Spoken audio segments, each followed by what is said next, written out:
என்னம்மா ஜீவன் ஸ்கூலுக்கு போயிட்டானா?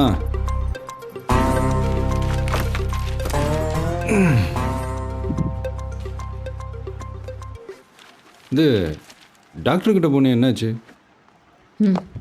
All okay. ஆமாம், ஸ்கூல் ரீயூனியன் எப்படி போச்சு? ரீயூனியன் அதெல்லாம் நல்லா தான் போச்சு.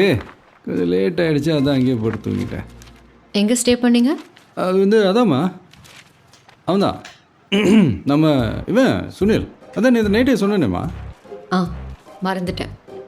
மறந்துட்டியா? சரி சரி, ஓகே. சாப்பாடு ரெடி பண்ணி வை, நான் போய் குளிச்சுட்டு வந்துடுறேன். ஹலோ கல்யாண் அண்ணா. சொல்லு மானு. கல்யாணம் இல்லை, சுனில். சுனில் இல்லைண்ணா, நைட்டு காந்தி இங்கே தாம்மா தூங்கிட்டு இருந்தான். நைட் கொஞ்சம் லேட் ஆயிடுச்சுல்ல, கிளம்பிட்டேனே காத்தால. ஏதாவது சொல்லணுமாம்மா? இல்லைண்ணா, தேங்க்ஸ். இல்லை இல்லை இல்லை, கரெக்டு கரெக்டு கரெக்டு கரெக்டு. ஆக்சுவலாக சுனில் தான் கல்யாண வீட்டில் ட்ராப் பண்ண, நான் கல்யாண வீட்டில் தான் தங்கினேன். பார்த்தியா, அதை தான் ஃபஸ்ட்டு சொல்லியிருக்கணும். அதை மறந்துட்டேன். அது வாய் ஸ்லிப் ஆகி கன்ஃபியூஷன் ஆகி என்ன அப்படி பார்க்காத டென்ஷன் ஆகுது. உண்மையை தான் சொல்கிறேன். அது நேற்று அடித்து எக்ஸ்ட்ரா 2 லான்ச்சு போட்ட மாதிரி ஒன்று ஆச்சு பாரு. ஐயோ ஐயோ ஐயோ ஐயோ. சொல்லுமா. ஐயோ